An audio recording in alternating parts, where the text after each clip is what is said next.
Hey everybody, this is Austin at the Best I Can Afford Antiques channel. Hopefully, again, privileged enough to show you something new and sort of amazing. Now, I know you're already looking at this picture. That's what it is. It's a picture. I mean, you could use it as a vase, you could put flowers in it, whatever.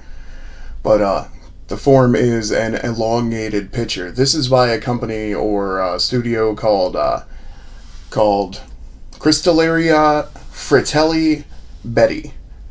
And you know, before you fly off the handle and you're like, oh my god, Austin, you know so much about glass. Oh, I don't. One of my friends was nice enough to immediately tell me who this artist was. I mean, she didn't hesitate at all. And then a second friend, you know, I'm genuinely honored to know so many smart and educated and just amazing people. I mean, generous with their time. I mean, I truly, truly adore them. Oh, I'm sorry. I've had something in my throat all day. Don't read too much into it. I don't want to hear it. Hey, you know, actually, this is that's my favorite segue ever, because allow me to introduce you to my dirty Hummer. Look how dusty he is. He's a dusty little Hummer. My friend told me, she was like, wash that thing and don't call him that again. I'm so sorry. I thought it was so funny. It's ridiculous. She was right, of course. She was dead on the money. Shouldn't have done it. Should have just washed him. Instead, I used him for a cheap laugh that I'm probably the only one that's going to laugh at. Alright, Cristalleria, Fratelli, Betti. This is of Empoli, Italy. This yellow is done in cadmium glass. These applied ribbons. I mean, do you see?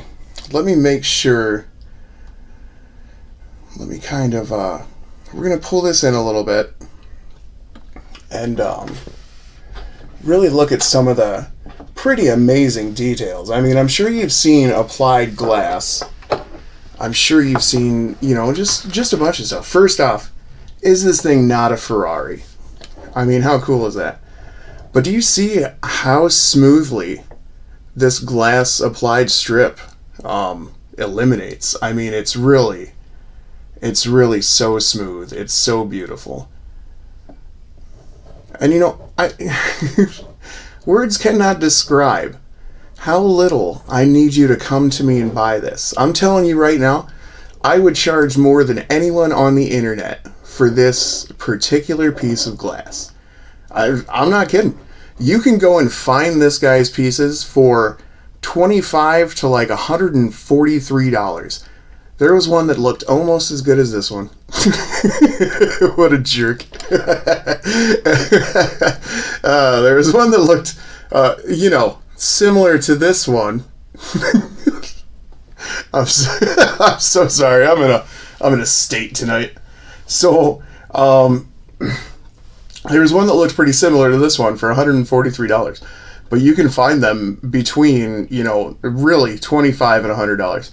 And I just have no interest in selling this beautiful thing for that much money. And why would you? I mean, you can get, you know, you could get $100 out of it. That's fine. If you're happy with that, then you're happy with that. It's totally, absolutely fine. But you know what? This is so gorgeous. I'm just not. I mean, it's not worth it to me. You gotta pick your battles, you know, like, I'd happily get rid of many things in this room for just a screaming bargain. You know, like, I'm not, please don't read that as a sales pitch. I'm saying, you know, this is like a life lesson from a basically idiot. So take it with a grain of salt here. But you know, you gotta consider like what the prices are and whether or not that's something you're interested in, you know, partaking in. You know, I understand if you're out of money, you know, I get it. You got to sell something. I hope it's not this, because I think this is such a stellar thing.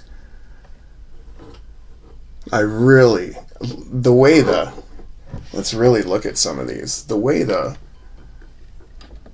The way the vine eliminates there. I mean, is that not such a smooth transition? Maybe not the one into the handle, huh? Let's take a gander at that. I mean, look at that. It just disappears. So yeah, I don't know why you would set your price so low on something so beautiful. I mean, there's some water still on it. I'm sorry, I was just washing it. That totally made it better. Good work. So I mean, I really just think this is an amazing piece of glass. And as you can see here, it's got cadmium little details throughout it. So I don't know what I did with my UV light, but that would kind of fluoresce like a bright orange. And isn't that beautiful? Let's look down the throat. Sometimes you and you know, again, this is me learning from people just so much smarter than me. So sometimes you can look down a decanter's throat, and if you see little scratches and stuff, and it doesn't have a stopper, then you know it's probably missing a stopper. So knock a fair bit of value off just for that. I mean, if there's evidence of a stopper missing. So yeah, this is Austin. Trying to get you to not buy his glass from him. Seriously, I mean, they're cheaper than mine all over the internet. Doesn't even matter. Go give them your money. It's totally cool. I really would. This is kind of another one of those speculation things, but I mean, since a lot of the stuff I buy is pretty good, and that's not a brag, I'm just saying, like, I do end up with weirdly good stuff for, like, a complete rookie at this. I probably just have, like, acceptable taste, like, I'm not trying to be a jerk about it or anything. If I see something and it's pretty and it looks like it took time to make, then I buy that, and typically it turns out the things that are pretty and take time to make are valuable. So that's where we're at on that. So I would almost recommend buying some of this guy's pieces if you're in a place where you can afford it, or you see one cheap. I mean, that's really like optimal.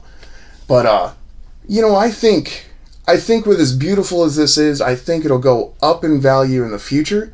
And this is kind of one of those things I'll set on my shelf and happily look at for 10 years.